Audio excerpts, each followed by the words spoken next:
Hey guys, welcome once again to the Layman's Lounge, and it is time once again for the word of the week. And the word that we're looking at this time is called Scientism. Now I want to distinguish that between those who believe that science is a tool of determining truth or whether something exists.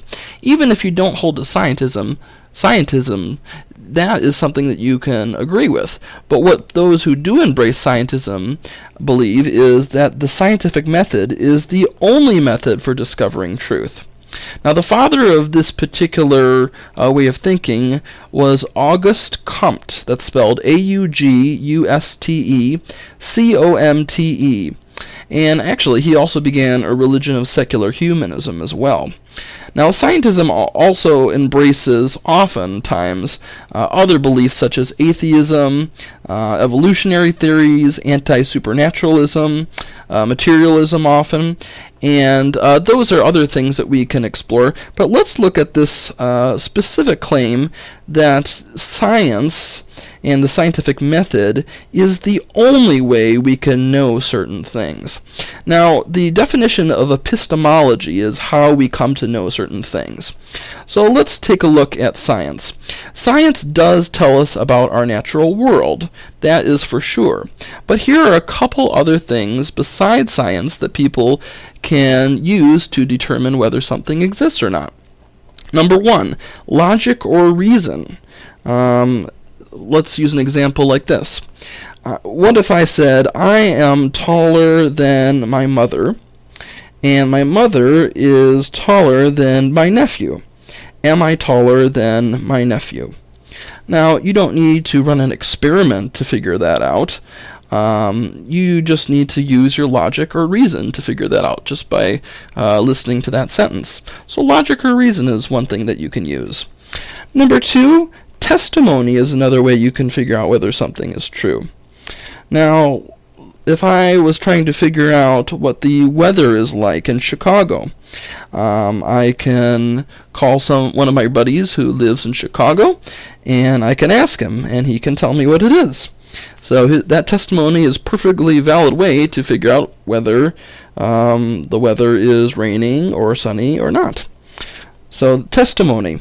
Number three, introspection.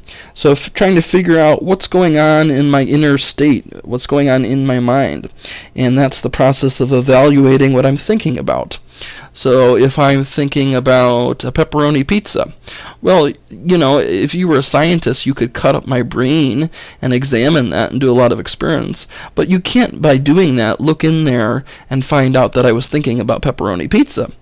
What a person needs to do is to look inside and think about what they were thinking about, and that's how you know. So those are a couple things, and science can't determine everything. I mean, science can't determine whether love is real, for example. Do I love my parents? Do I love my girlfriend? Science can't even begin to address that. Morality. What is a virtue and what's a vice? Did the Nazis act morally or immorally during the time of World War II? Besides science, we can also look at historical inquiry. Now, historical inquiry poses questions, locates and analyzes sources, and it uses evidence from sources to develop an informed explanation of the past. It's the process of investigation undertaken in order to understand what happened before. Now, a lot of people who embrace scientism, they don't seem to really see the difference between operation sciences, which are empirically studied, something that you can observe, verify, and demonstrate, and the equally legitimate forensic science. And forensic science is a way of gathering and examining info about the past. Law enforcement is a good example of something that you use. Archaeology, astronomy. And it's using strict scientific methodology is really impossible using forensic science, although you can use science. Origin science is a forensic science, and that is not necessarily embracing a deity, but it does have religious implications, and origin science is the only way to be able to figure out certain truths. So I don't think just by saying oh, anything that is not empirically scientific is just magic or wishful thinking or fairy tales. You can use other methods of knowledge by instead of painting a huge blanket brush about these things. Now also, let's take a look about the principle itself, that only things which are scientifically quantifiable exist. Is that principle scientifically quantifiable? Well, no, if you really think about it. It's a statement, and it's a philosophical claim, which really can't, in principle, be addressed scientifically. So if you're using that claim, it's really self-refuting and self-contradictory, because it can't satisfy its own criteria. If you were to say that the scientific method is a way we can know things, well, I mean, you can certainly say that, and I would agree with that. I think intuitively we can see that, but you can't use the scientific method to prove that the scientific method exists. That is self-refuting. Lastly, I do want to say that we do have proof that God exists, and I do want to bring that in because a lot of people use scientism as a reason why it shows that God can't exist. The cosmological argument actually relies on scientific data, and watch my video about that because science has shown that there is a beginning to the universe. So we are using scientific data there.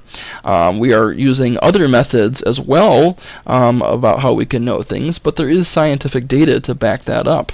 We also have the fine-tuning of the universe, which I will address in another video, and just the complexity of life, like DNA. That requires something beyond just random things happening.